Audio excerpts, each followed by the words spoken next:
បាទនេះគឺជាទីតាំងបងត្រីនៅភូមិកន្សែងលើបងប្អូនប្រិយមិត្តឃុំច័ន្ទសស្រុកសូត្រនិគមខេត្តសៀមរាបគឺឥឡូវនេះគឺមានការបងត្រីបានត្រីច្រើនបងប្អូនមើលត្រីនេះពេញថាំងពេញធុងឥឡូវនេះយកធុងខ្លះសេមើលខ្លះសេទៀតនេះបាទទីតាំងដោយបញ្ជាក់នៅភូមិកន្សែងលើឃុំច័ន្ទសស្រុកសូត្រនិគមខេត្តសៀមរាបអញ្ចឹងគឺថ្នល់នេះគឺថ្នល់ថ្មីអញ្ចឹងទៅធ្វើកាត់នៅវាលស្រែណាដល់ពេលហ្នឹងទៅមនុស្សម្នាមកបងត្រីគេនិយាយថាប្រងព្រាតអ្នកភូមិនឹងផងអ្នកចិត្តភូមិនឹងផងអ្នកមកពីចម្ងាយផងអ្នកមកពីទីក្រុងផងមកបងប្អូនមើលទីតាំងគេមនុស្សដល់សប្បាយបងត្រីដល់ចៃហើយយ៉ាចាត់ត្រាយមកត្រីនេះឡើងនេះប្រកអូយទ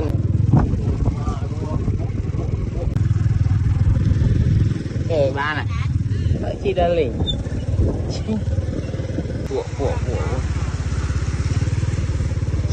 ជាតិទៅមកនេះត្រីអាំងkira-kira apa bel pemain doa lu apa pemain doa ada choត្រីអាទៅចូលលៀងកាលពីគ្រូត្រីឯងដេកនៅតែផ្ទះនេះក៏ដាក់ទីនេះ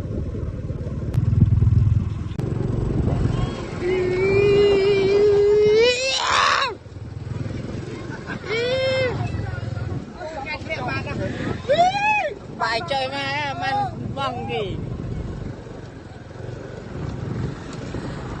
rồi mà lấy thế rồi bay le cho dạ cừu này là lịch tinh nữa mà cần rồi chẳng tao về prap bao nhiêu tiền đồng chậu vậy chẳng ai rồi cơមុនខ្ញុំបាន4-5ថ្ងៃមុនហ្នឹងគឺនៅសៀមរាបហ្នឹងមានការលិចទឹកច្រើនទៅហើយមិនថានៅសៀមរាបទេទូទាំងប្រទេសកម្ពុជាទូទាំងពិភពលោកហ្នឹងកន្លែងណាក៏លិចទឹកដែរហើយខ្ញុំក៏ជិះម៉ូតូអង្គុយចឹងដឹកអីវ៉ាន់តែមួយរយៈក្រោយមកទៀតក៏យើងចង់ធ្វើការដោះដូរផ្លាស់ប្ដូរសិនដោយសារម៉ូតូអង្គុយចូលទឹកវាហានិភ័យខ្ពស់ឆ្លងប្រព័ន្ធភ្លើងចឹងនេះគឺជាតបរបស់ពូខ្ញុំលក់កាហ្វេលក់កាហ្វេក្តៅកាហ្វេត្រជាក់កាហ្វេរបស់គោតែក្រូចឆ្មាតែបៃតង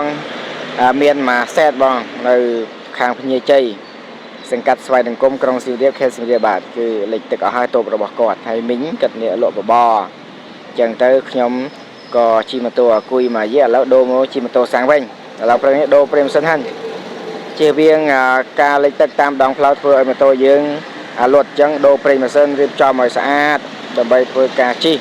ដឹកអីវ៉ាន់ទៅជូនភ្ញៀវស្រួល